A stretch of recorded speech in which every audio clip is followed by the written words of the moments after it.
Working on a no spark problem on a 94 E350 Econoline. This is where the coil sits, back here near the back of the engine. And I'm trying to test it, see if it's any good.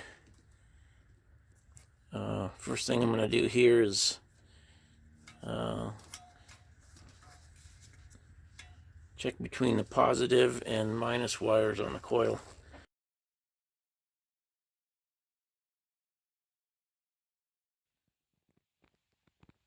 Okay, I'm going to check the resistance of this coil,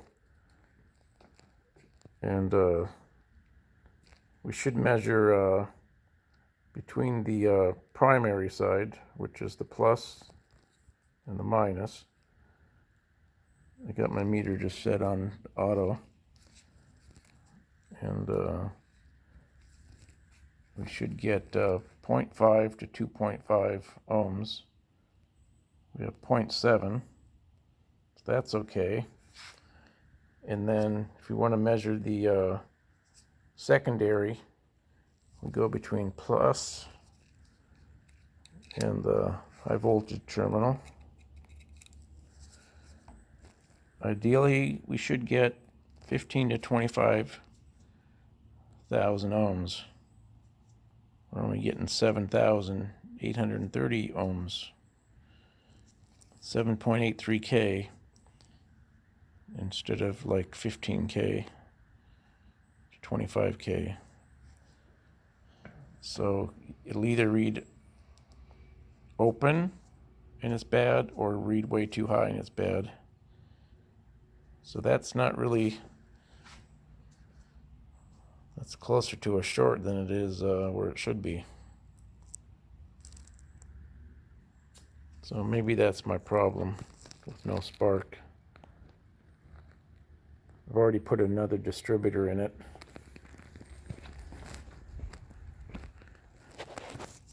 Because I'm stupid. It didn't fix the problem. And I already bought a new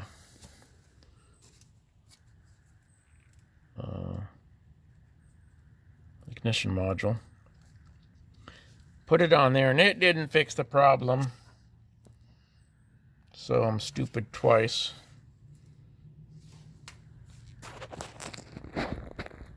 I finally found some schematics so I can go ahead and check all my powers and grounds and wires and make sure all that's good. This ground wire on the cable is bad. It's not very good. My understanding is this wire here, which is grounded here. If you don't have a good ground here, then you're not grounding your EEC very well. Probably not grounding anything very well.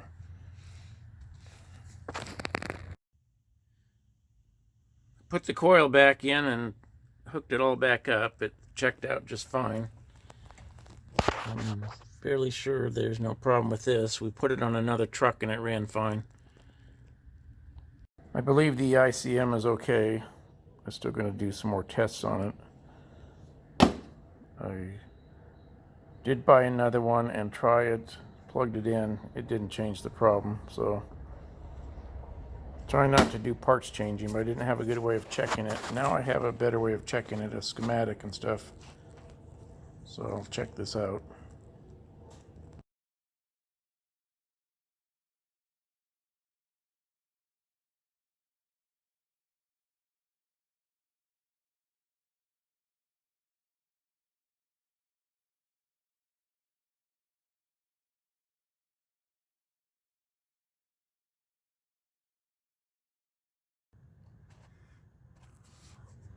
Okay, we're going for the EEC.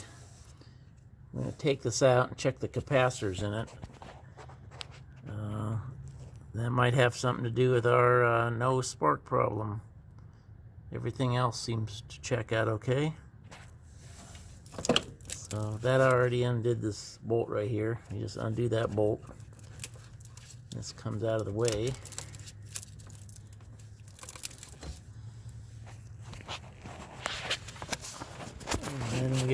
a couple of bolts out of here. Looks like one here and one over there. And this thing should slide out.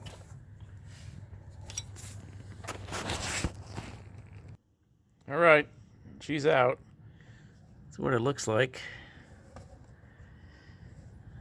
It was in that hole there.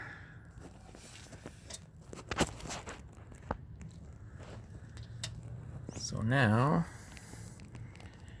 what we're going to do is take this thing apart and check out there's 4 capacitors on the board in here that if they leak and go bad, they can cause your fuel pump to quit running. And I'm thinking maybe I've got a capacitor in here that causes me to have no spark. Okay, so I've got the EEC opened up. There was a screw on this side and one on this side. 2 covers, one on this side and one on this side. It just come right off. So, but now you can see inside. This one has 3 capacitors in it. It looks to me like they've been leaking. It's discolored.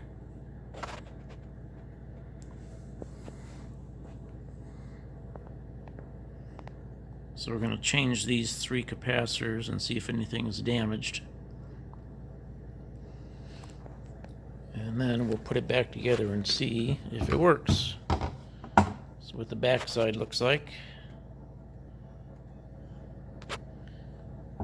Need to get to the back side to unsolder the capacitors.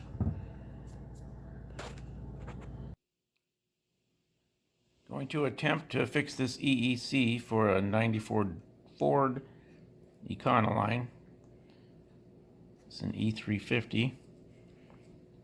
And it's got some bad capacitors in here. That one, and that one over there. And it's done some leaking on the old circuit board. So I'll have to see if these traces here, any of them are bad. Repair those if I have to. That looks like it might be bad over there. So I bought the caps off a place called DigiKey. I bought 2 10 microfarads. I only need 1, so I bought 2 in case I mess one up. And then the 47 microfarad I bought 4. It only takes 2. So there's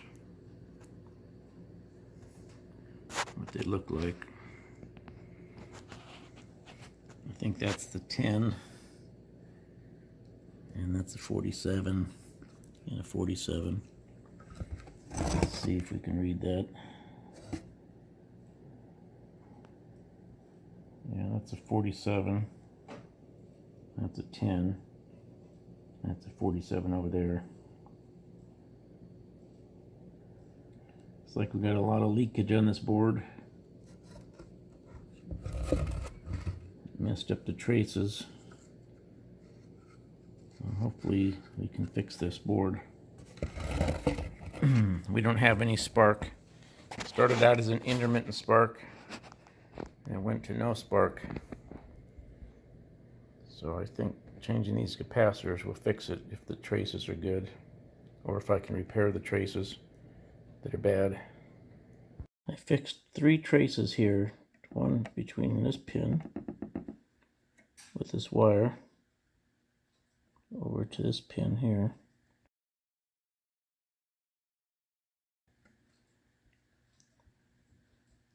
It fixes this trace right here that's open right here.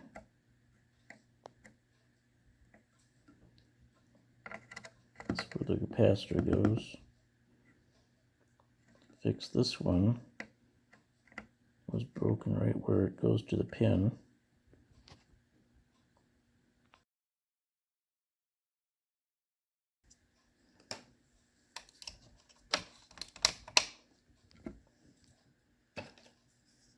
fit it on a light table. Let's see right here where I soldered between these two right here.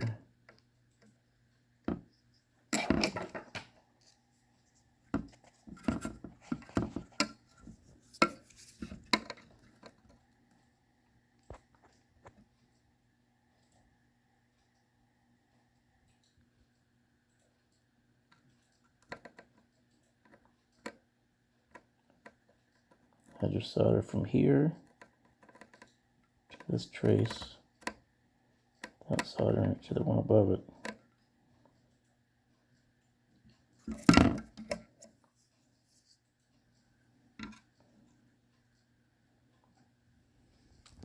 So you can see where this one's open right here.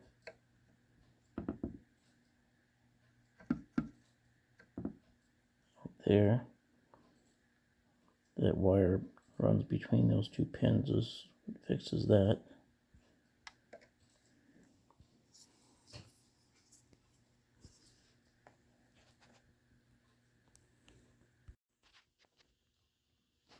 There's a trace on the back side of this board that I fixed by finding the pins on this side and put a wire between there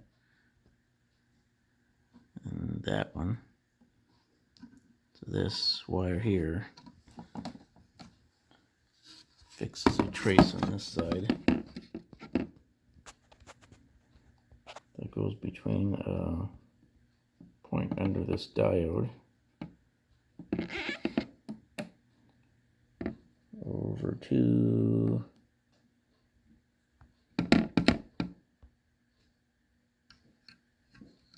one of the pins over here.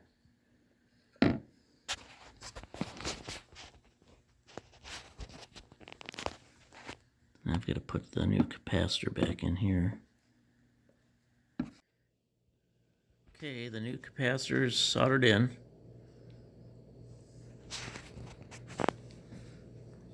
Now I need to replace these two. It looks like I've got corrosion there too, so I hope I don't have to fix any more traces.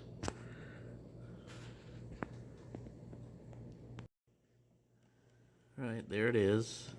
One leg there, one there. New one is soldered in. Doesn't look very good, does it? Let's see what the other side looks like. There it is right there.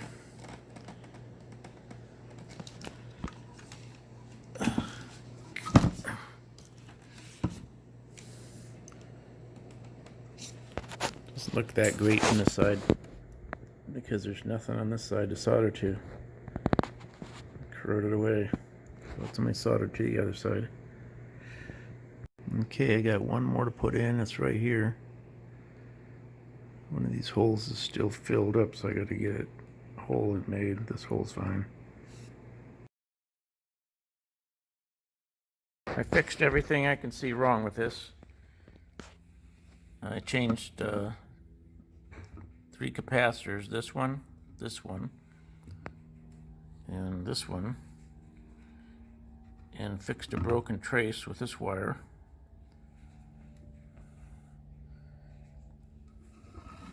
And there was also a little trace right here, if you can see that.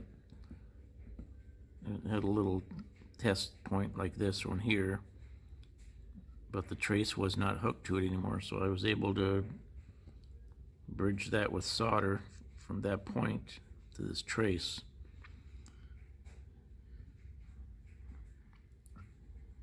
This goes from that test point to this test point.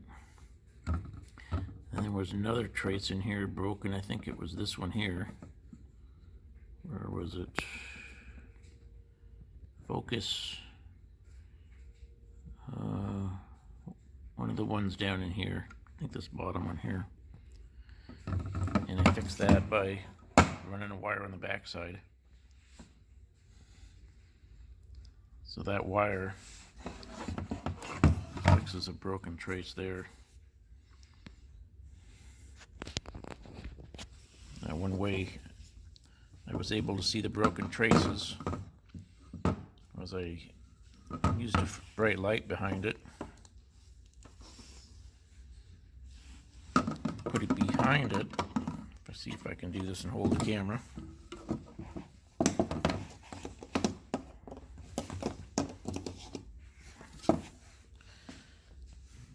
So see if you hold a bright light behind it, you can see the broken traces. There's one there, you can see the, let's see here.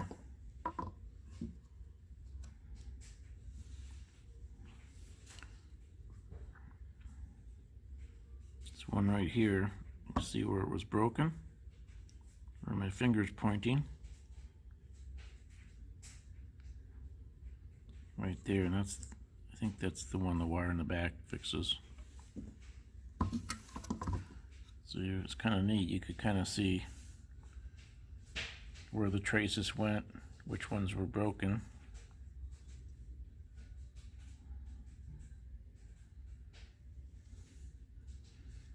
Didn't see any real damage down by these.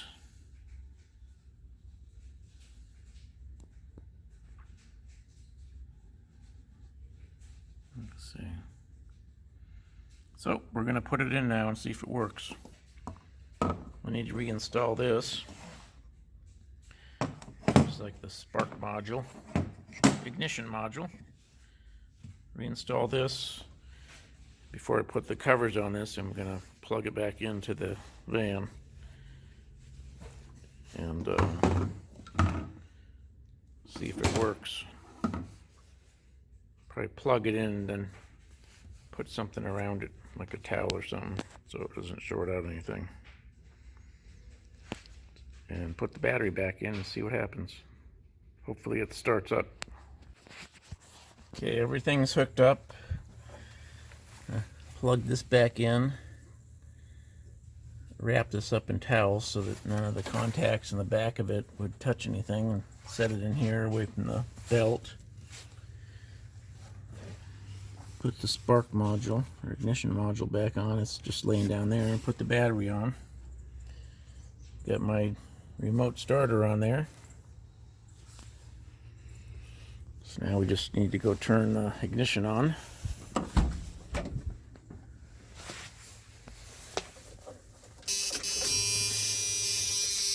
Alright, ignition. So it should start, right? Got one of these. Let's see what happens. Oh yeah. She's running.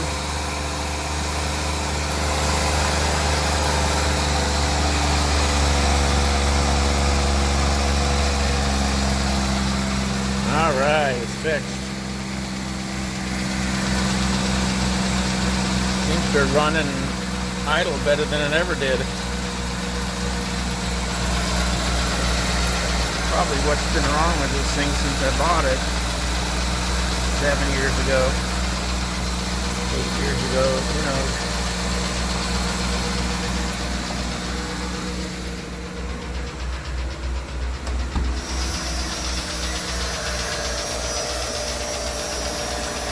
Alright. I'm sure I didn't need the distributor I put in this thing, but I ended up messing up the original distributor when I tried to take it apart. So I did have to put one of those in there. The original coil. Everything else is the original except for the replacement of those capacitors on the EEC.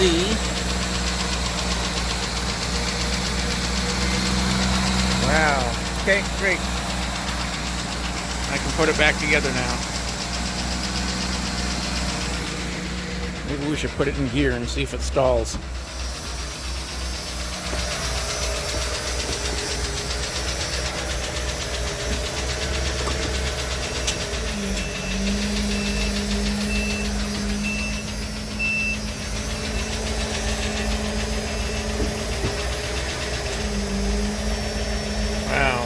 runs better than it ever did. Oil pressure has never worked. It's got oil pressure, but the sending unit must be bad. And the water temperature gauge, it'll move eventually, but it never gets up into the normal range. So I think it's got a bad sending unit too.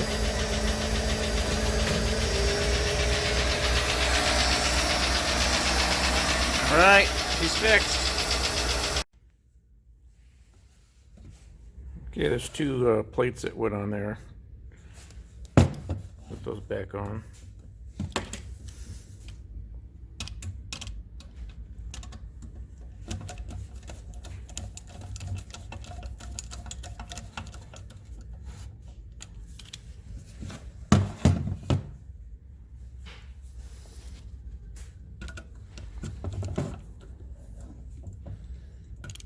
Okay.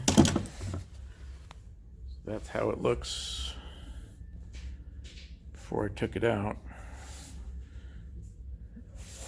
It's ready to go back in, and then there's this piece that holds it in there.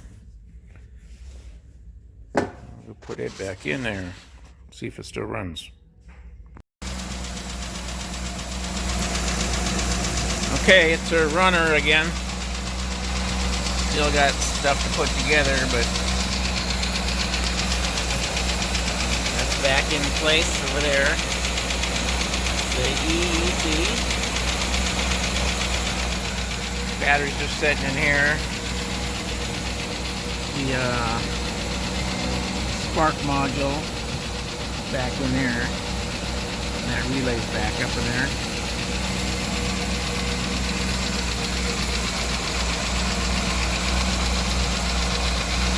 I guess I got the timing right because it seems to be fine.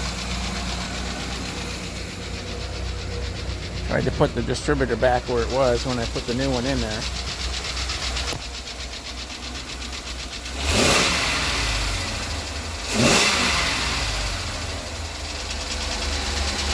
Got this knocking noise. I don't know if it's lifters or an exhaust leak. It's been there since I've had it. It hasn't gotten any worse.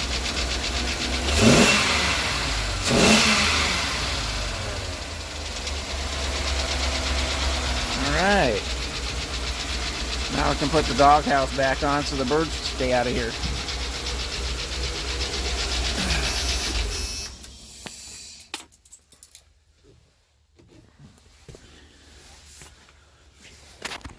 Strobes are strobing.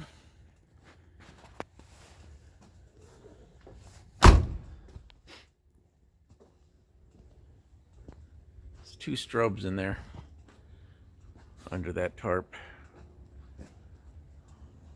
See one of them there.